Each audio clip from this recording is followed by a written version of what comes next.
Buenos días, estamos en Colosenses capítulo 3, hoy terminamos con el capítulo. Vamos a leer una vez más desde el versículo 18 y en este versículo en adelante estamos leyendo sobre relaciones, ¿no?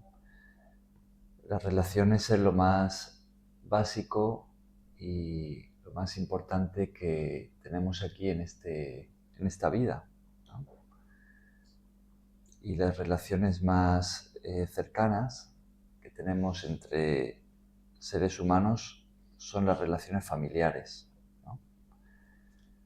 Entonces, aquí Pablo está escribiendo sobre cómo deberían ser nuestras relaciones como cristianos. En la nueva vida que hemos recibido de Jesucristo nuestro Señor, en esa vida que vivimos ahora en Él, ¿no? Y Él en nosotros, pues estamos hablando de la transformación que se produce. En los versículos anteriores, pues veíamos ese contraste entre la vieja vida y la nueva. Y hablábamos de la lista negra y la lista blanca, podríamos decir, ¿no? Cómo era antes nuestra vida, y ahí tenemos una lista de pecados que gobiernan la vida de cualquier persona que vive apartada de Dios, ¿no? Que vive, que no está bajo el gobierno de Cristo. Pero en la nueva vida, cuando uno se convierte y ahora permite que Jesús dirija su vida, de hecho Jesús mismo, por medio del Espíritu Santo, viene a vivir dentro de nosotros, pues veíamos ese contraste, ¿no? Esa vida tan diferente, ese cambio que se produce en nosotros. Y ahora desde este versículo 18 en adelante, pues estamos viendo este mismo cambio, pero en las relaciones, ¿no? Las más cercanas, relaciones de familia, marido, mujer, padres, hijos. Y hoy vamos a enfocarnos en las relaciones sociales a nivel laboral. Y de una forma más amplia, pues a nivel de cómo nos relacionamos con las autoridades puestas en la sociedad en la que estamos. Bien, pues leemos entonces desde el 18, leemos hasta el final del capítulo y terminamos con el versículo primero del capítulo 4, porque realmente es el mismo tema. Joana, adelante. Casadas, estad sujetas a vuestros maridos, como conviene en el Señor. Maridos, amad a vuestras mujeres, y no seáis ásperos con ellas. Hijos, obedeced a vuestros padres en todo, porque esto agrada al Señor. Padres, no exasperéis a vuestros hijos para que no se desalienten. Siervos, obedeced en todo a vuestros amos terrenales, no sirviendo al ojo, como los que quieren agradar a los hombres, sino con corazón sincero, temiendo a Dios. Y todo lo que hagáis, hacedlo de corazón, como para el Señor y no para los hombres, sabiendo que del Señor recibiréis la recompensa de la herencia, porque a Cristo el Señor servís. Mas el que hace injusticia recibirá la injusticia que hiciere, porque no hay acepción de personas. Amos, haced lo que es justo y recto con vuestros siervos, sabiendo que también vosotros tenéis un amo en los cielos. Vale, ahí paramos. Gracias, Joana. Bien, los versículos 18 al 21, entonces ya los comentamos. Vamos a pasar a partir del 22. Pero fijaos que cada uno de estos versículos, desde el 18, hasta el 22 y luego el versículo 1 del 4 comienzan con una palabra, ¿no?, que es el grupo de personas dentro de la comunidad cristiana a la que se dirige Pablo con la instrucción que da a continuación.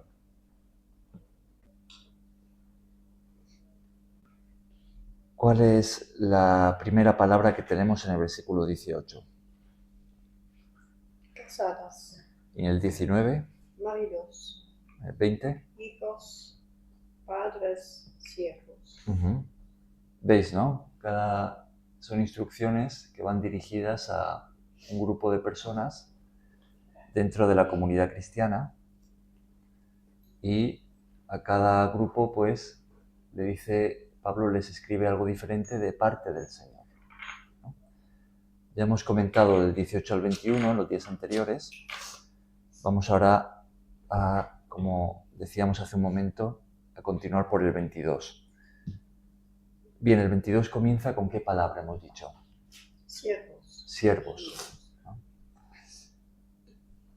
En la época en la que Pablo escribe, en el siglo I, y en realidad en casi toda la historia de la humanidad pues ha sido así, ¿no?, es que ha existido la esclavitud.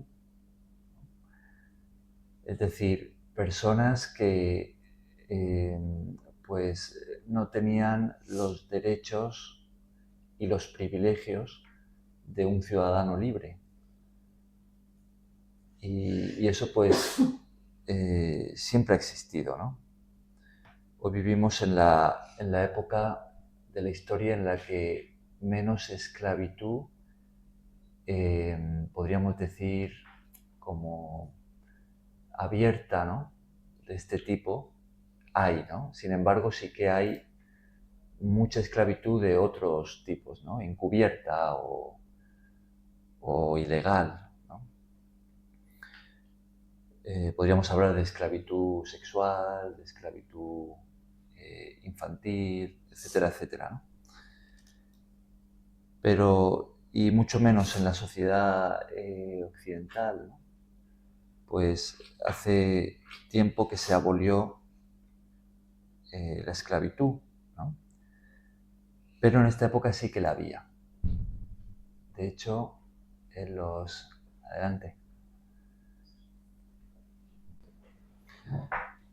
De hecho, cuando uno estudia cómo funcionaba la sociedad en esta época en la que Pablo está escribiendo, pues vemos que había más esclavos que hombres libres. Entonces era normal que muchas familias pues tuviesen esclavos, que eran personas pues que trabajaban para la familia, en la casa, en el campo, donde fuese. Y bueno, pues eran considerados como propiedad del amo, ¿no?, o de la familia. Y bueno, pues tenían que hacer lo que sus amos les dijeran. Los amos podían ser mejores o peores, ¿no?, y el esclavo pues tener más dignidad o menos. Pero al final pues era propiedad de esa persona o de esa familia, y eso pues era una realidad.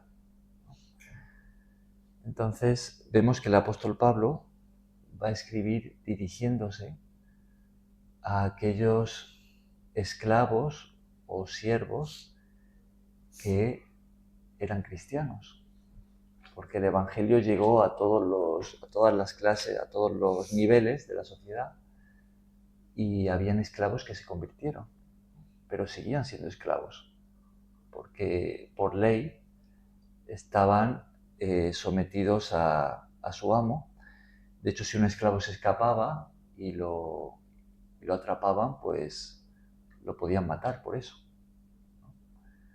Entonces, no era algo así tan sencillo, ¿no?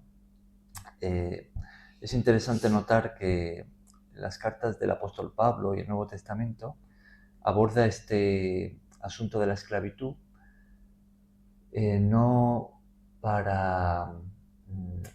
Fijaos que el apóstol Pablo no le dice a los esclavos que escapen, ¿no?, o que se rebelen contra sus amos, no ataca de lleno directamente la esclavitud.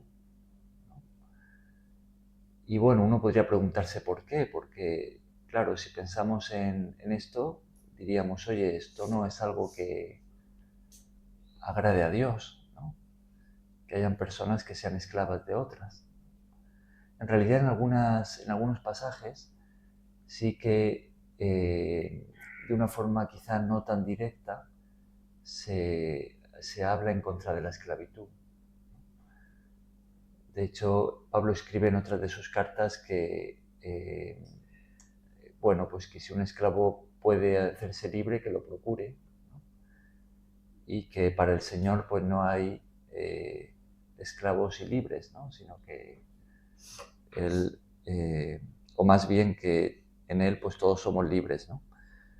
Pero claro, si Pablo lo hubiese, o cualquier otro de los escritores del Nuevo Testamento, atacado de lleno lo que es la esclavitud, ¿no? Escrito en su contra, y fomentado la rebelión y que los esclavos escapasen, ¿no? Pues esto seguramente habría traído una gran matanza y muchos problemas para muchos esclavos cristianos, ¿no? Entonces, no escribe de esa manera, pero sí que de alguna forma podríamos decir que el Nuevo Testamento asienta las bases para la abolición de la esclavitud. De hecho, en muchas sociedades donde se ha luchado contra la esclavitud hasta que finalmente se ha quitado, pues los que han luchado contra ella eran cristianos. Tenemos, por ejemplo, el caso de Inglaterra. Ahí tenemos a ¿cómo se llamaba? Wilberforce, ¿no? Algo así, ¿no? Se apellidaba este político que luchó contra la esclavitud hasta que finalmente se abolió, y él era cristiano y luchaba contra ella en base a sus convicciones cristianas, ¿no? Entonces, el Nuevo Testamento no ataca la esclavitud de una forma directa, pero sí asienta las bases para su abolición, ¿no? Bien, pero vamos a ver qué es lo que Pablo escribe de parte del Señor a aquellos siervos o esclavos que se habían convertido, y vamos a ver cómo podemos aplicarlo a nosotros, no en un sentido de esclavos que no tenemos hoy en día de ese tipo, ¿no? En nuestra sociedad, pero sí a nivel laboral, ¿no? Porque así como los esclavos tenían esa relación con sus amos, hoy en día pues hay una relación parecida, por supuesto no de esta manera como esclavos, pero sí que una relación parecida que tiene el empleado con su jefe. Bien, pues ¿qué es lo que le escribe Pablo de parte del Señor a los esclavos, o como se traduce aquí, siervos? Versículo 22. Siervos, obedeced en todo a vuestros amos terrenales, no sirviendo al ojo como los que quieren agradar a los hombres, sino con corazón sincero, temiendo a Dios. Uh-huh. Y todo lo que hagáis, hacedlo de corazón, como para el Señor y no para los hombres. Uh-huh. Entonces, ¿qué es lo que el Señor espera o esperaba en ese entonces de aquellos esclavos que se habían convertido a Cristo en cuanto a su relación con sus amos? Que obedecieran. Que obedecieran, que se sometieran, ¿no? ¿Por qué pensáis que esta es la instrucción de parte del Señor para ellos, siendo que, como decíamos, que eran esclavos, ¿no? Y que la esclavitud de por sí es algo que no agrada al Señor? ¿Qué pensáis? ¿Por qué es esta la instrucción, que obedezcan a sus señores? Porque así ellos pues, pues iban a tener menos problemas con los amos. Y pues ya en cuanto a estos amos injustos, con estos señores injustos, pues él los entendería, porque él dice que él es el que ejerce, Dios dice que él es el que ejerce la justicia. ¿Qué más? ¿Qué pensáis los demás? Por agradecer a Dios. ¿Agradecer a Dios? ¿En qué sentido? Agradecer a Dios. Porque Él les pide de hacerlo del corazón. Ajá. O sea, que se sometan a sus señores como una forma de agradecimiento a Dios. Ajá. ¿Qué más? ¿Qué pensáis los demás? Puede haber, o creo yo que hay un paralelo con el ejemplo más grande que vino al mundo y por el cual ellos si son cristianos, siguiendo el ejemplo de su maestro, que en este caso es Jesús. Entonces, Jesús se sometió y obedeció. Y es como un carácter que tiene que haber, ¿no? Como ese mismo carácter incluso a veces si son ásperos o están haciendo injusticia, pero ese carácter siempre trae fruto también. O sea, el obedecer esto. Ajá. Ese es un punto muy importante, ¿no? Porque eso es precisamente lo que Jesús hizo. O sea, Jesús siendo el Señor, siendo Rey, y no Rey solamente de esta tierra, sino el Rey del universo, vino como hombre y se hizo un siervo. Podríamos decir que Él se hizo esclavo. Muy interesante cuando uno estudia la historia de la Iglesia a lo largo de los siglos, ve que en ciertas ocasiones, para predicarle el Evangelio a los esclavos que habían en ciertos países, pues cristianos, misioneros, fueron a esos países vendiéndose como esclavos. Y de esa manera poder convivir con esos esclavos que allí había, relacionarse con ellos y predicarles el Evangelio. Lo cual es un sacrificio bestial, ¿no? Muy grande, porque cómo uno va a renunciar a todos sus derechos para hacerse esclavo, ¿no? Con todo lo que eso significa, toda la carga de trabajo, de depender del Señor, de la casa, de perder la libertad, todo eso, ¿no? Para poder llevar el Evangelio a los esclavos que allí había, ¿no?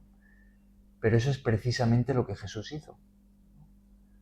Jesús renunció a su gloria, ¿no?, divina, para venir como un hombre y hacerse un siervo. Jesús vivió como un siervo. Él de alguna forma podríamos decir que renunció a sus privilegios. No vino como rey, sino como siervo, para dedicarse a servir,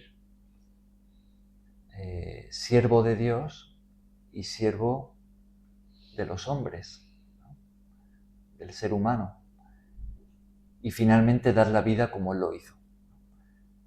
Entonces Pablo le está escribiendo a aquellos siervos o esclavos que se habían convertido a Cristo que se identifiquen con Jesús de esa manera, a ese nivel, que sigan su ejemplo.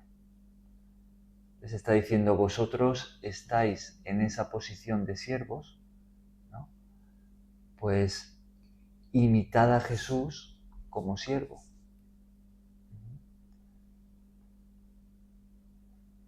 ¿Se entiende? En el fondo les está hablando de imitar la humildad de Jesús, de ser humildes.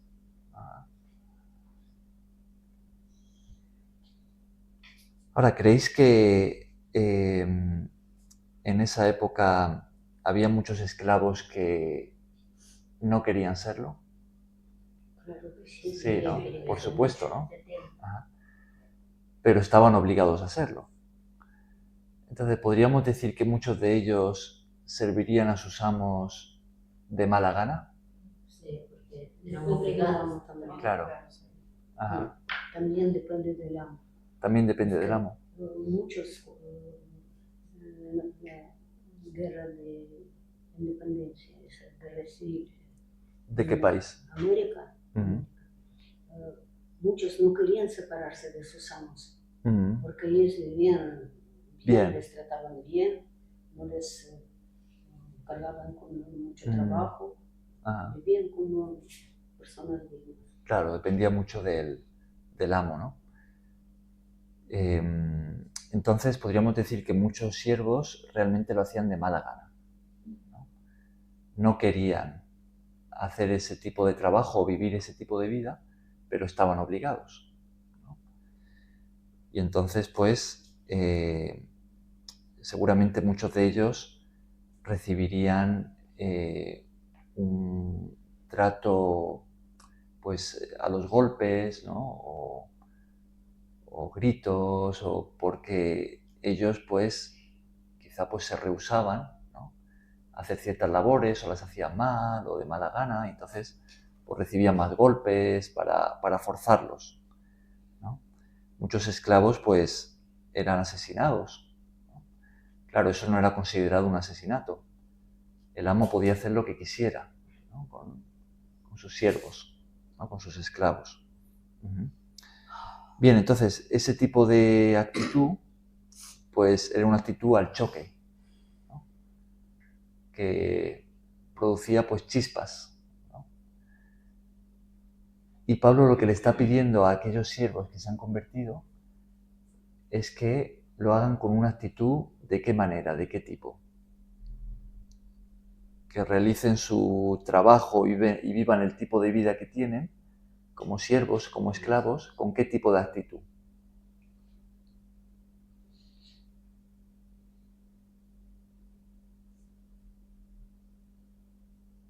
Con una actitud humilde. Con una actitud humilde.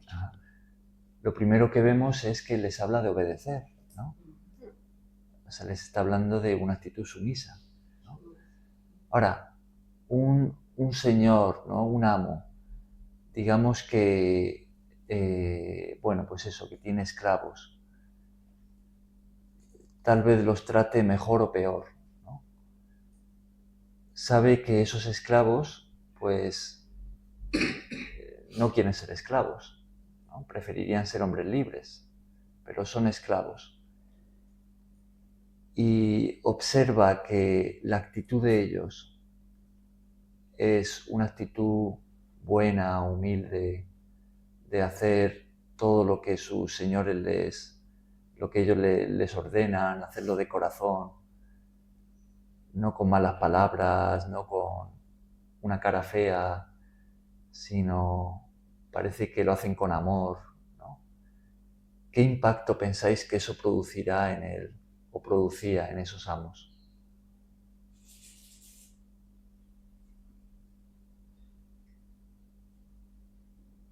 Le llamaría primero la atención, ¿no? Ajá. Aun siendo ásperos, ellos se sujetaban y obedecían, ¿no? Y les respetaban. Ajá. De alguna forma tenía que chocarles, ¿no?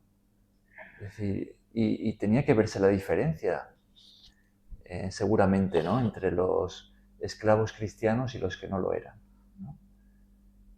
Dice, mira, este esclavo que tengo, que además escucho que él habla de este tal Jesús, ¿no?, que se está escuchando por todo el mundo y que dice que le sirve a él y que este tal Jesús es su Señor o es su Dios, pues de qué forma tan diferente realiza su trabajo, ¿no?, de los otros esclavos. Y cómo me trata a mí como su dueño, ¿no? No es como los otros que ponen malas caras o que intentan hacer lo mínimo posible o que se rehúsan o que tengo que darles continuamente golpes, sino veo una actitud diferente, ¿no? Una actitud humilde, veo una sonrisa en su cara, veo que lo hace de otra manera.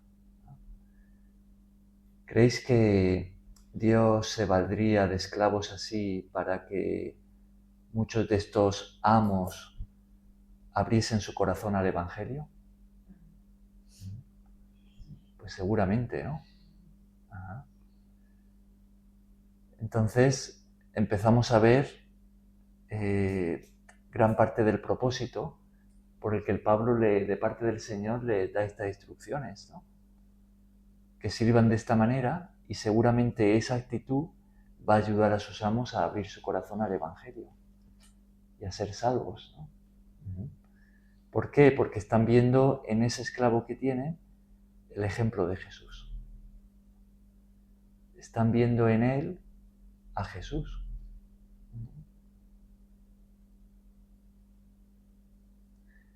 Y de la misma manera, esos esclavos cristianos van a poder conocer a Jesús en sus sufrimientos, ¿no? Van a poder identificarse con él como siervo y seguir su ejemplo y ser así más parecidos a Jesús.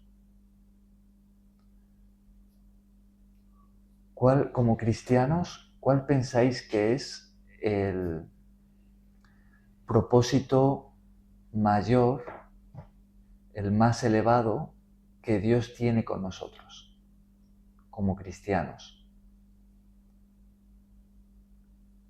¿Cuál es el sentido de nuestra vida aquí en este mundo como cristianos? ¿Qué es lo que Dios se ha propuesto hacer con cada uno de sus hijos aquí en esta vida?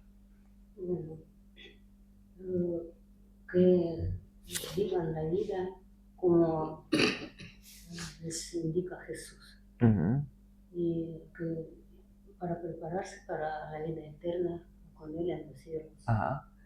Es decir, prepararnos para su reino, para la eternidad, por medio de nuestra transformación a la imagen de Jesús. ¿No? Exactamente. O sea, Dios se ha propuesto transformarnos a la imagen de Jesús. Y de esa forma Él nos prepara para su reino, ¿no? Podríamos añadir más cosas, ¿no? En este propósito que Dios tiene con nuestra vida en la tierra, también pues está la misión, ¿no? Que es que por medio de nosotros, otras personas puedan también recibir la salvación que Dios les ofrece, ¿no? Al creer en Cristo, y así pues también convertirse y entrar en su reino, ¿no? Y por eso nos mandó predicar el Evangelio. Y también lo hace con nuestro ejemplo, ¿no? Con nuestro estilo de vida. Pero fijaos que ese propósito de transformarnos a la imagen de Jesús, pues está escrito muy claro en la Biblia, ¿no? Que eso es lo que Dios quiere hacer con cada uno de nosotros, con cada uno de sus hijos. Entonces, Dios utiliza las circunstancias, ¿no?, en las que estamos para llevar a cabo ese propósito. Sí estamos dispuestos, ¿no? Entonces, Pablo está escribiendo a estos esclavos que están viviendo en una, pues seguramente situación muy desagradable, ¿no?, que no les gustaría estar, pero lo que él tiene en mente de parte del Señor es que Dios puede cumplir su propósito en ellos, ¿no? Si lo hacen con la actitud correcta, ¿no?, si lo hacen imitando a Jesús, ¿no?, el propósito se va a poder cumplir. Que es que ellos, desde sus circunstancias, sean transformados a la imagen de Jesús. ¿De qué manera? Pues en esa esclavitud van a poder aprender algunas cosas muy importantes del carácter de Jesús, como la humildad, como servir con una buena actitud, ¿no?, como amar a aquellos que pues uno no querría amar, ¿no?, como aprender obediencia, etcétera, etcétera, ¿no? Ahora, cuando nosotros pasamos por situaciones que no nos gustan y más bien lo que nos gustaría es escapar, ¿no?, es salir corriendo, quizá no como esclavos, pero en otras situaciones. Quizá estamos en un trabajo que no nos gusta, que sentimos que nos esclavizan, ¿no? Por la carga laboral o por cómo nos trata el jefe, ¿no? Pero nos vemos un poco obligados a estar allí porque tenemos una familia a la que sustentar, quizá niños pequeños o el país está pasando por crisis y no encontramos otra cosa. O cualquier otra situación, ¿no? Puede ser quizá en un matrimonio o en una familia donde pues no nos tratan bien, o quizá puede ser una situación de enfermedad, o podríamos pensar en muchas cosas, ¿no? Y no nos gusta estar allí, es difícil para nosotros. ¿Creéis que Dios también puede valerse de esas circunstancias para producir transformación en nosotros, para llevar a cabo su plan de hacernos como Jesús? Sí.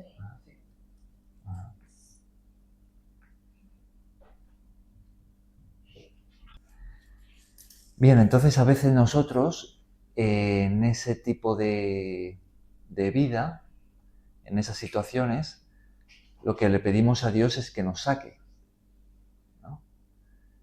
Y tratamos de escapar, ¿no?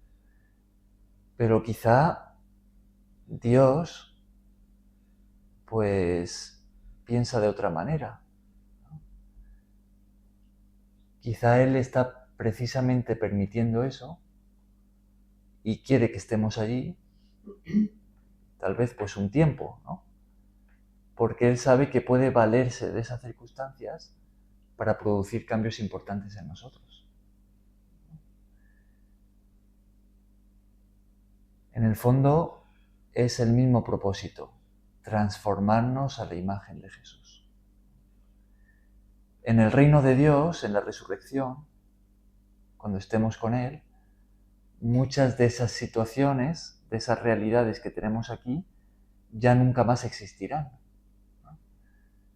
Pero es ahora que podemos aprender por medio de esas realidades que no nos gustan, porque es ahora cuando existen, ¿no? Entonces nosotros muchas veces lo vemos como que quiero escapar, y seguramente muchos esclavos se sentían así. Yo no quiero ser esclavo, ¿no? Y tal vez pues Dios respondió a la oración de muchos de ellos y en algún momento pues obtuvieron su libertad. Pero esas circunstancias pueden ser muy valiosas como herramientas en las manos de Dios, ¿no? Dios puede usar lo que no nos gusta, ¿no? Puede usar la enfermedad, la cárcel, las relaciones desagradables, los trabajos donde el jefe nos maltrata, etcétera, etcétera. Dios puede valerse de todo eso para producir transformación en nosotros. ¿De qué manera? Si tenemos la actitud que Él espera de nosotros.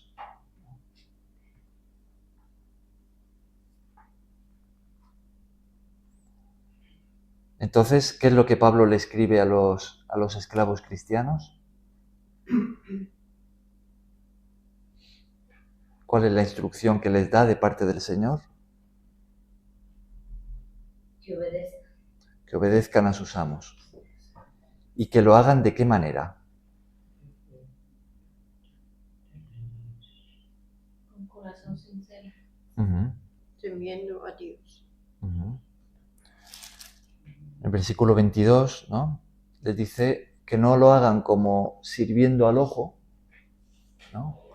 Dice, cuando me mira, pues entonces como estoy forzado a hacerlo, pues si no me voy a llevar golpes, pues lo hago, ¿no? Claro. Pero cuando se va, cuando ya no está aquí mirando, Claro. pues esto lo voy a hacer de cualquier manera y voy a aprovechar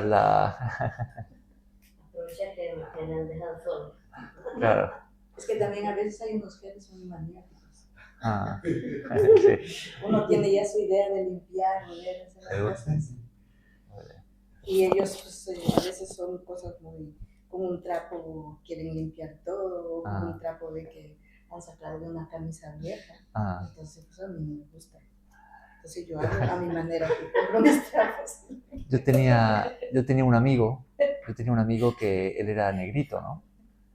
Él fue voluntario en la ONG, Joana le conoce, ¿no? Y Marita. Y él me decía que él cuando vino a España, ¿no? Hace muchos años, dice que él estuvo trabajando un tiempo en la obra, ¿no? En la construcción. Y dice que estuvo en una empresa, en una obra donde pues se ve que tendrían prisa y trabajaban de noche, ¿no? Y trabajaban ahí con luces y tal. Y él decía que, como él era negrito, pues que él se metía en un lugar ahí en la construcción que estaba oscuro, que no había luz, y se acostaba y se ponía a dormir. Lo iban a ver, lo llamaban a las 10 así. Claro, entonces él decía que él iba a trabajar y cuando no se daban cuenta, pues se metía en un sitio oscuro y se acostaba. Y después de dormir un rato, pues ya se levantaba y se añadía. Y decía que, claro, él decía, qué bien, ¿no? Nadie se da cuenta. Se ve que había muchos obreros, ¿no? Y no le echaban en falta. Dice que un día pues le llamaron de la oficina, ¿no? Para que fuera ahí a... Dice, oye, preséntate en la oficina, ¿no? Dice que fue para allá y le dijeron que estaba despedido.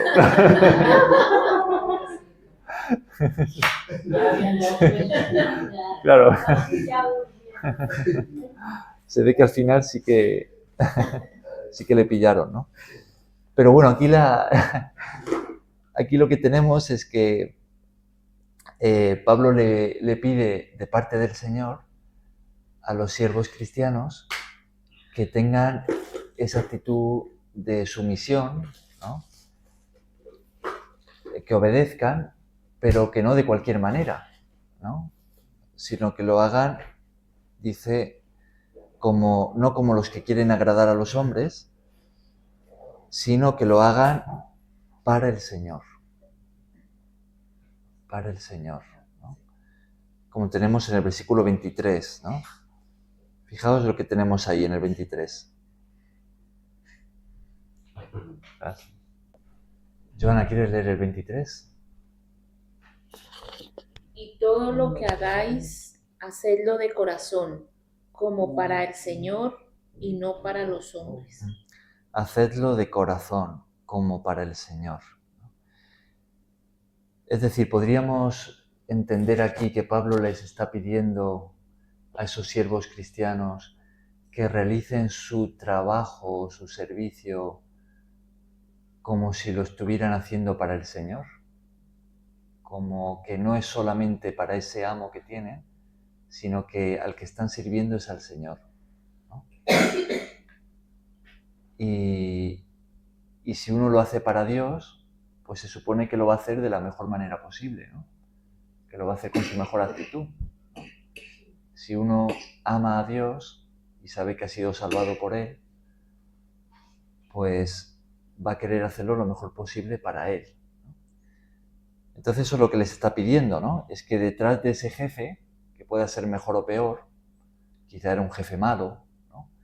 Pues que vean detrás de él, vean al Señor, ¿no? Vean a Jesús y digan, bueno, yo lo estoy haciendo para Jesús, para Dios, ¿no?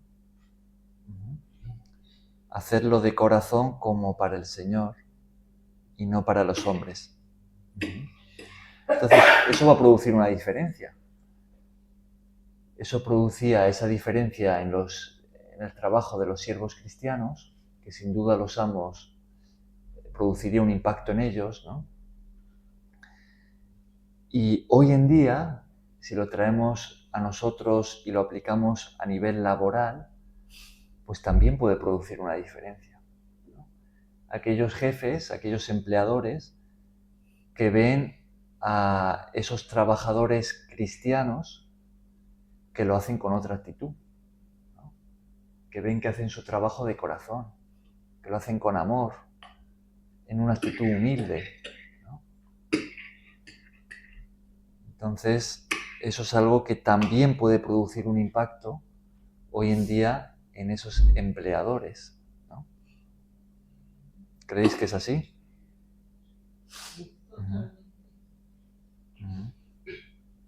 ¿Cuál es la excusa para no hacerlo de esa manera? ¿Cuál es la excusa para el trabajador de no realizar sus tareas, su servicio, su trabajo, con esa actitud excelente, con amor, con esa de corazón, ¿no? ¿Cuál sería su excusa para no hacerlo así? Pues, por ejemplo, tengo un jefe malo, ¿no?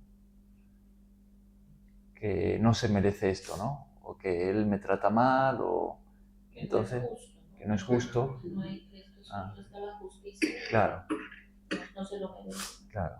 Entonces, cuando él no mire, yo, pues, voy a hacer el trabajo lo peor posible, o lo mínimo posible, ¿no? Que me cueste lo menos posible, ¿no? Yo creo que una excelente excusa contraria a la de ellos sería hacerlo sin amor, ¿no? Hacer un trabajo sin ponerle como una masa hasta para barrer, dicen que hay que poner amor, ¿no? Y si no tienes el amor a ese trabajo, le pones el amor de Jesucristo, ¿no? Claro. Entonces eso es una excusa que no va a ser usted como no va a ser agradable para ti. En un momento se puede volver en tu contra, o eres un mal trabajador. Pero la pregunta, no he comprendido de todo la pregunta. ¿Cómo puede ser la excusa de no hacer bien el trabajo para el amo? No, para el amo no, para el... En este caso, para el siervo en esa época, o trayéndolo a nosotros, para el trabajador, ¿no?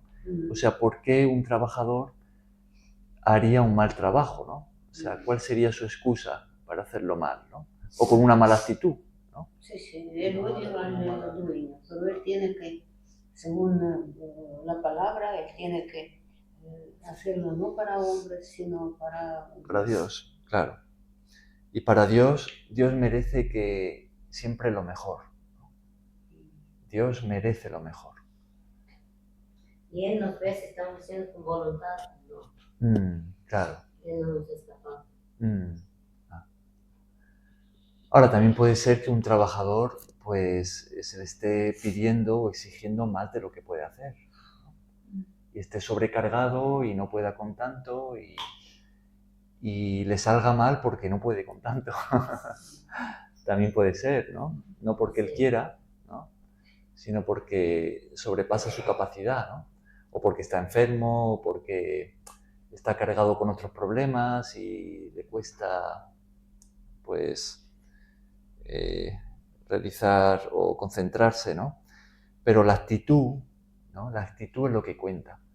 La actitud debería ser siempre hacerlo lo mejor posible y hacerlo en amor y con una actitud humilde, porque uno lo está haciendo para Dios, ¿no? Para el Señor. Ahora, ¿creéis que esto lo podemos aplicar también a la ONG? Sí. También, ¿no? Aquí en la ONG todos venimos a servir y no estamos sirviendo realmente a ningún hombre, ¿no? O sea, estamos sirviendo a los hombres, sí, a las personas necesitadas que vienen, ¿no? Nos servimos unos a otros, pero aquí no es que yo sea el jefe o el pastor o... Claro, sí que pues hay... yo pueda tener quizá una mayor responsabilidad, ¿no? Y de alguna manera pues dirigir, ¿no? O hay responsables de las diferentes áreas. Pero venimos a servir al Señor, ¿no? Entonces todo lo que hagamos en las funciones que cada uno tenga, ¿no? Pues deberíamos de hacerlo con la mejor actitud, no quejándose, demostrando que no nos gusta lo que hacemos o que no queremos estar ahí, ¿no?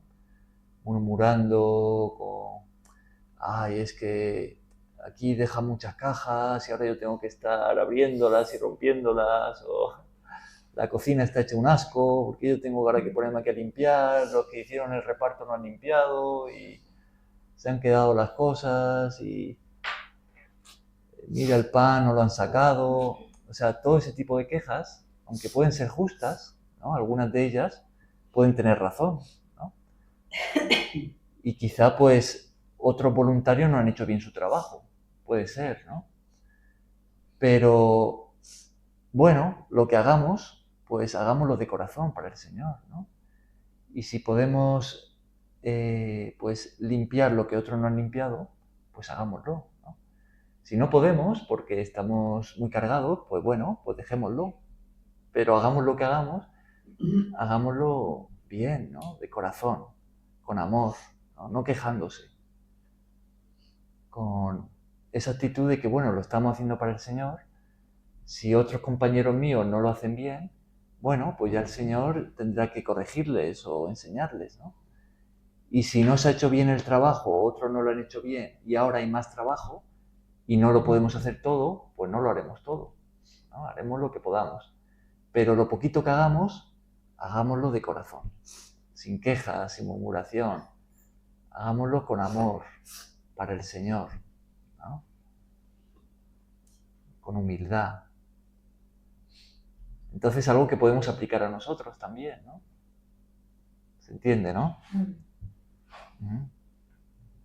¿Creéis que es así? ¿Podemos sacar esta enseñanza para nosotros hoy, aquí en la ONG? Si lo hacemos de esa manera, ¿qué recibiremos de parte del Señor? Versículo 24. La recompensa de la herencia. Es decir, Dios que ve los corazones de todos, que ve las actitudes, los pensamientos, pues Él recompensará. A Dios no se le pasa nada por alto. Cuando lo hacemos para Él, si le consideramos a Él nuestro jefe y lo hacemos para Él, pues Él nos pagará. Él nos recompensará. Él recompensará nuestra labor. Pero el que sea injusto, el que lo haga con una mala actitud, o el jefe, el amo en esa época, el empleador hoy, el jefe que sea injusto, ¿no? O el empleado que sea injusto y que lo haga mal, pues ¿qué va a recibir a cambio? Versículo 25. El que hace injusticia recibirá la injusticia que hiciera, porque no hay acepción de personas. El que lo haga mal, pues al final se le va a volver en su contra, ¿no? O sea, todo el mundo va a recibir lo que haga, ¿no? Según lo que haga. Si uno lo hace bien, será recompensado. Si lo hace mal, pues al final tendrá las consecuencias, ¿no? Porque no hay acepción de personas. ¿Qué significa esa expresión? No hay acepción de personas. ¿No hay qué? Acepción Acepción. de personas. Excepción. Acepción.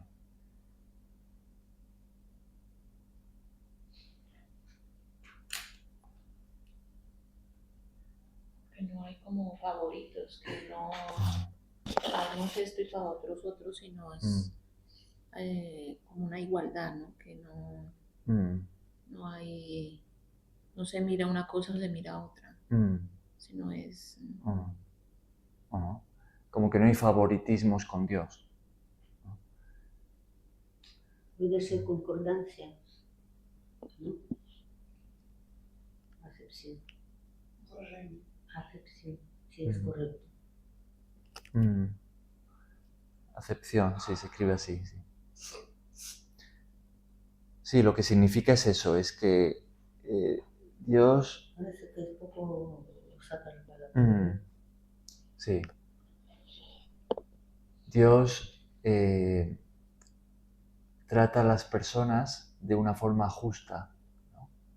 Según también lo que cada uno hace, pues eso va a recibir, ¿no? Lo que uno siembra, eso va a cosechar.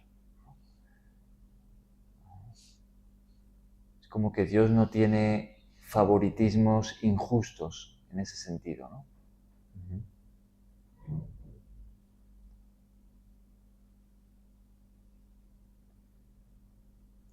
Por eso dice aquí que el que lo haga bien, lo haga para el Señor, pues será recompensado.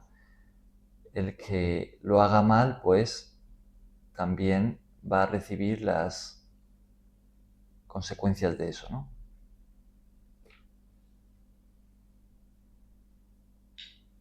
Por último, ¿qué es lo que el Señor le pide? ¿Qué es lo que Pablo escribe a los amos cristianos que tenían siervos, ¿no? Sean siervos cristianos o no cristianos?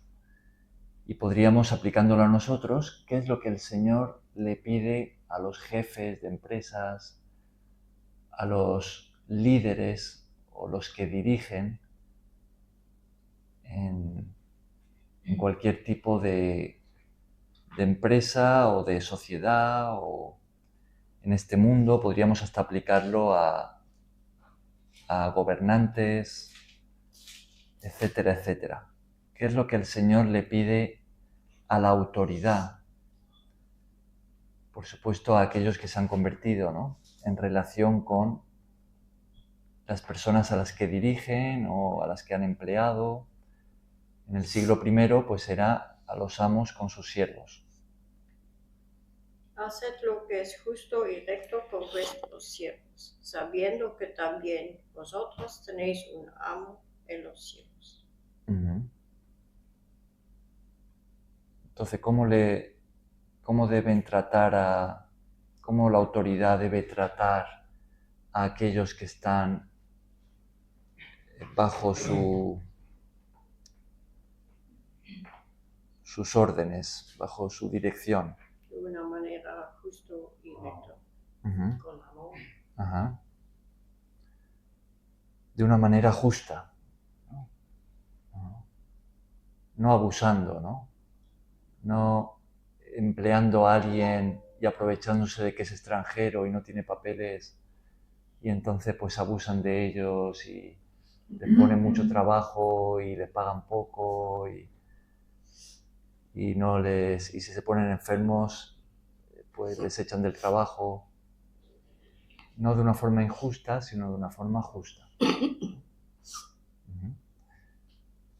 Hacer lo que es justo y recto con ellos, sabiendo que vosotros también tenéis un Señor, ¿no?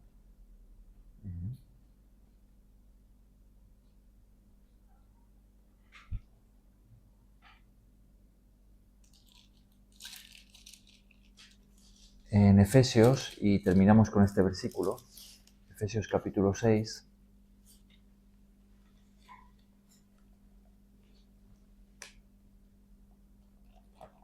fijaos en el versículo 9. Y vosotros, amos, haced con ellos lo mismo, dejando las amenazas, sabiendo que el Señor de ellos y vuestro está en los cielos, y que para Él no hay acepción de personas. O sea, a aquellos señores, Pablo les escribe de esta manera, diciéndoles, mira, vosotros tenéis siervos, tenéis esclavos, pero pues sí, porque tenéis una posición privilegiada en la sociedad, quizás venís de una familia noble, o tenéis mucho dinero, tenéis poder, pero es importante que sepáis que vosotros también tenéis un Señor, tenéis un amo que está en el cielo y que Él os está observando, ¿no? Entonces, tratad a vuestros siervos de una forma que agrade a vuestro Señor, ¿no? Que está observando. Entonces tratarles de una forma justa, de una forma correcta, de una forma buena, sin aprovecharos de ellos, ¿no? Dejando las amenazas, que esto pasa mucho con la autoridad, ¿no? Es como te amenazo, ¿no? Si no haces esto, si no lo haces así, pues te voy a despedir o te vas a quedar sin lo que sea, ¿no? El privilegio que sea. O te va a bajar el sueldo, o te voy a poner en esta otra posición, o te voy a... Ajá.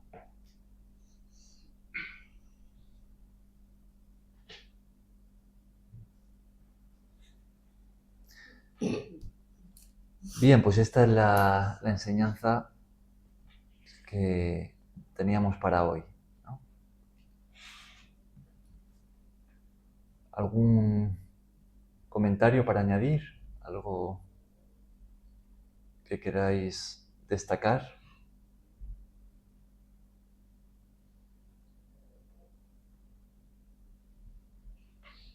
¿Nada?